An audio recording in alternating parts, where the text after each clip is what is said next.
So I come over here to come buy Guyana coconut. And Miss Way Grace I say, then going into Guyana. Guyana understands food sovereignty. A certain that it look like. All the multinational corporations that are operating on the island that deal in food. How are you contributing to food security and food sovereignty on this island? Do we have a national farming initiative attached to any other fast food situation here? Do we have any national farm thing in any community or communities? Everywhere, if a nation really cares about its people, when you're engaging in these kind of stuff, when you're coming in, you say, okay, you're gonna be here. This must be it's 100% this or 90% this, and why not? And a farm that is set up here for the community must supply to us. So these things can work. They can work. They can work. They can work. They can. Globalization or otherwise. Neoliberalism or otherwise. Technocracy or otherwise. They can work.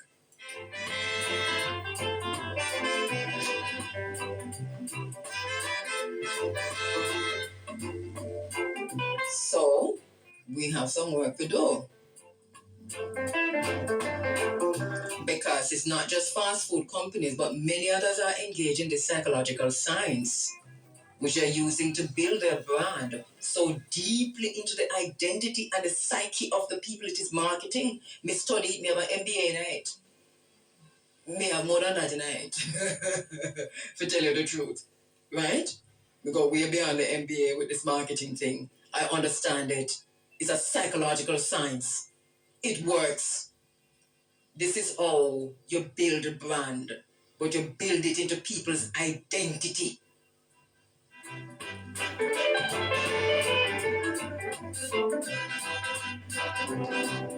So let me see the Jamaican farmers who are supplying fast food outlets in Jamaica. Raising your hand? Okay. Jamaican government round here talking about Vision 2030. And we still have our people lining up like beggars. Pavlovian kind of lines. Pavlovian situation, and then you turn the state against the people. And what did they do? Gas something then? What did they do? Did they use tear gas? Or may I talk about a turn? That's what Vision 2030 look like. And another thing we must look at is the tax breaks, because then tax break thing is easy. Farmers, them, know if our local farmers are getting tax breaks, and if you compare that to the multinational corporations running fast food outlets in Jamaica, are they getting tax breaks? I don't know. I'm not saying that they are. I'm just throwing that out there. So I think that it's a wild conversation to talk about decolonizing the Jamaican palate and protecting our cultural nutrition. That's basically where we are. Decolonizing the Jamaican palate and protecting our cultural nutrition. And that's how it is.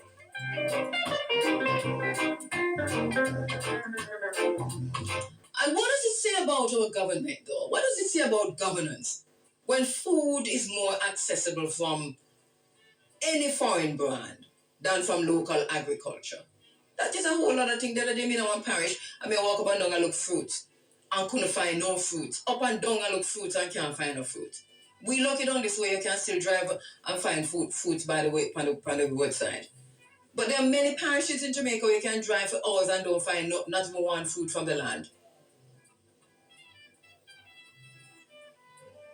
I don't know. We're failing to feed the nation, man.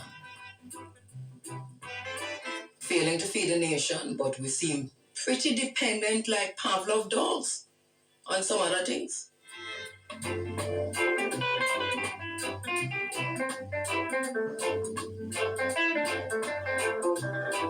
It is 4 minutes after 9 o'clock. I could say much more now, but we have a few things to talk about. We're trying to get Siberia online, but we haven't gotten her yet. And as soon as we get her, we go right to her. But there are a lot of conversations happening in Jamaica now. One is about chicken and the other one is about turkey. Turkey or shield dinners. Let me say it slowly for you. It means welcome to Turkey. Turkey or Geldiniz. Geldiniz. Geldiniz. Geldiniz. It's pronounced like a Y. Geldiniz. It means welcome to Turkey. I know that's another thing that people are very upset with me about what I said this morning about the athletes who are being courted by Turkey. Um, my friend, a brother just asked me if the Jamaican athletes have been taking out their maps when I tell them to take out their map and look at the areas that we've been talking about a few weeks now, which is every Sunday morning I said, no, Google um, Iran on the map, or you can Google Iran and Turkey on the map. If you would Google Iran and Turkey on the map, then you'll see that Turkey shares a border with Iran. And if you just look over the other side, you might see Iraq and so on. So maybe, I'm not going to, make we Google Iran and Turkey on the map, and maybe we can keep it real. I don't know. 6 minutes after 9 o'clock. But on a serious note, I'll leave the Turkey thing for a little while. There's, a whole lot to talk about, as we said before. We mentioned some of them before. We told you this morning that the DRC and Rwanda are signing a peace treaty that was brokered by Trump. Remember, the DRC, they went out and they called Donald Trump to come in to assist with they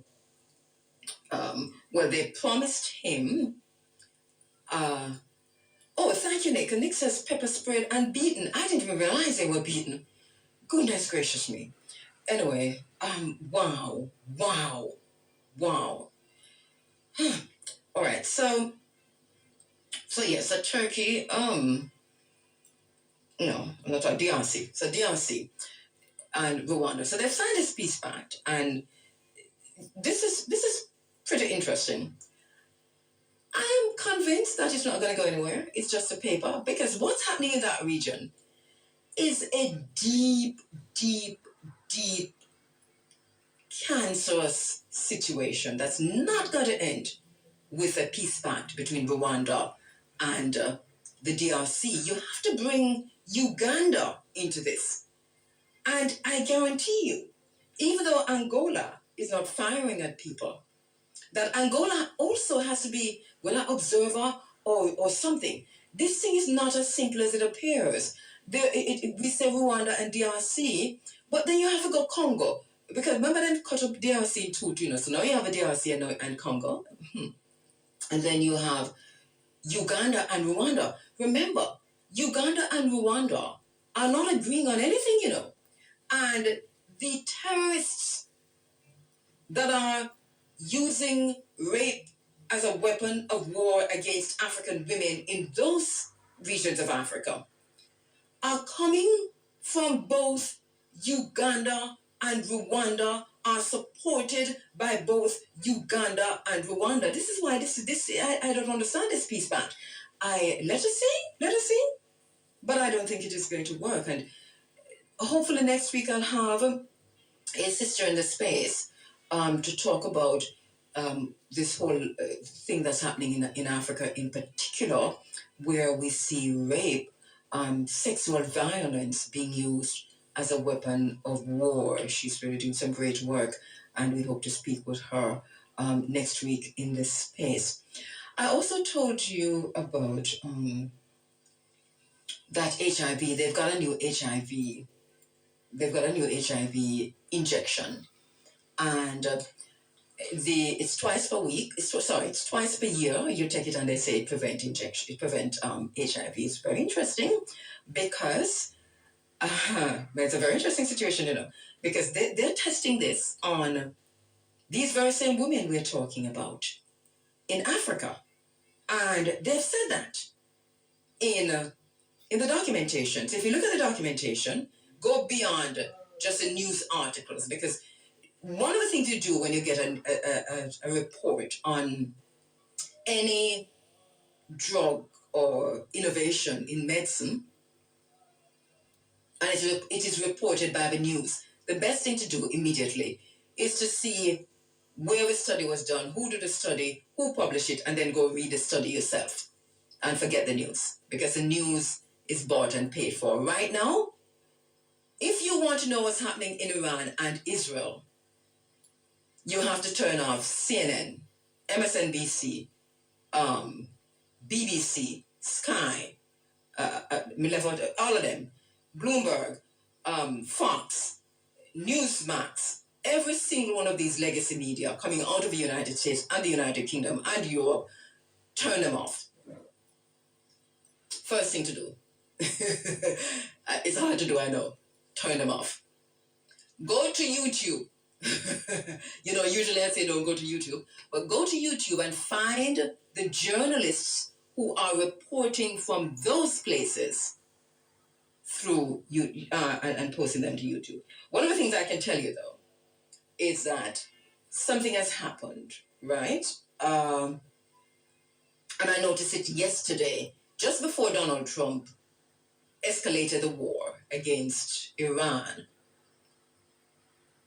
Twitter, X, blocked every independent alternative journalist account and agencies account. So you couldn't get the usual places where you got the news that is closer to the truth from. All of them were blocked. That's what happened. I went and they were all blocked.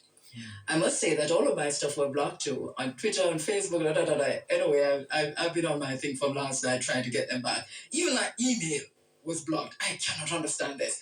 But anyway, so they blocked most of them. It's going to be more difficult now. I think maybe people are challenging, so you might be getting back some now as we speak. But, that is happening.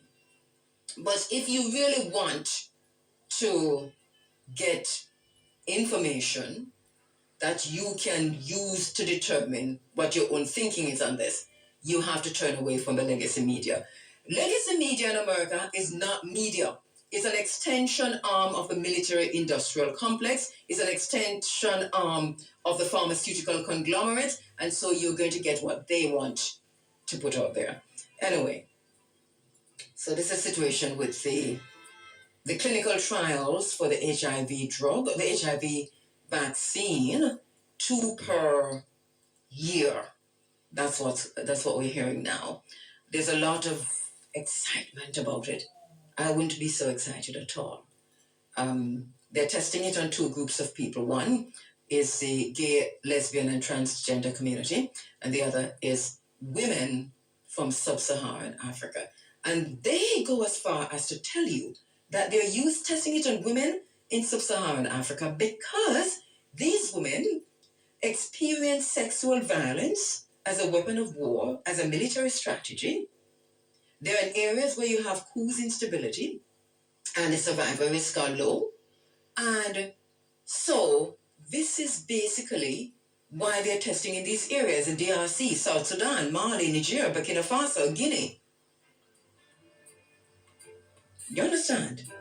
And that brought me back to mind to something that happened in Jamaica in the 1960s to the 1970s. It was clinical trials, right? It's called Depo-Provera, and we call it the birth control injection, the birth control needle injection, not the pill, the injection, right? That is what it is. So in the mid-1960s, the pharmaceutical company Upjohn, which later merged with Pfizer, developed a drug, Depo-Provera, which is a injection for it's birth control. And they tapped Jamaica from 1967 onwards, way beyond the 70s, as to be the guinea pig, the trial. This is where the clinical trials would happen. The Jamaican government, they facilitated the trials. And they entered into some bilateral agreements with Upjohn, now Pfizer. And we don't know what the regulatory approvals were, but they got those. And we are not able to see the specific documentation or the exact contracts because those are not available to us. The whole thing is still up to this day so hush-hush. But there was no informed consent. The women of Jamaica who they were giving this birth control injection named Depo-Provera, they were not informed that they were being given this birth control injection in the 1960s and 70s and up into the 80s. They were not informed. They did not know that they were taking it. They did not give any written consent. They were not asked for any written consent. There was no acknowledgement and no knowledge of what was happening to them. We don't see no evidence. It's something that you know that I've been researching this for. I've been doing sex-wise. This is from way back from 1998 up till now. I have not stopped my research on this, and I can tell you, the hardest thing to find is documentation. What we know, I've not found any evidence of remuneration to the women. They didn't know that they were taking this, so there was no money, there was no payout. It was a clinical trial. The Ministry of Health should have that information, though. Let me take a quick break. The mission of the Ministry of Legal and Constitutional Affairs includes revising Jamaica's legal and constitutional infrastructure and accelerating the pace of reform. The time by the MLCA is now 16 after 9 o'clock. Big trip. Big trip. Big trip. Bedford crowd, Clarinda. Just in July 5th, me I take a big trip. Right time man complex, coffee a visit. 253 sold at the price of ticket. 3 grand a ticket, better find that quick. July 5th, Governor live in a Bedford crowd. Yo, Clarinda, this day big trip, 2nd anniversary. White Diamond Complex. Fearbad selector, fearbad artist. Governor live, your stars promotion to the world. St. Catherine, are you ready? Thursday, June 26th, Chedwin Park Cricket Grounds comes alive. It's Rada St. Catherine's very first parish agricultural show, and Irie FM is bringing the vibes with a live outside broadcast you don't want to miss. Come see displays from Rada, Jamaica Dairy Development Board, H&M Agro, and more. Catch the Grist Pig competition, grab deals at the farmers market, and enjoy the entertainment and giveaways. Lock it into Irie FM, the nation's number one. Or meet us at Chedwin Park Thursday, June 26th for Rada St. Catherine's very first parish agricultural show. Irie FM number one. We run the nation. Saturday, July 5. All roads lead to Tiles Are Us parking lot in Valleys Valley, St. Elizabeth for the Magnum Tiles Are Us party. Live performance by Sizzler Clergy. I've been there all day of my life. Music by Bass Odyssey, Dave Ponta, and DJ Marvin. Admission free. Get Magnum bucket deals. 6 for only $2,500. Sponsored by Jam Gas, Guns Electrical, Tropical Blue Spring Water, and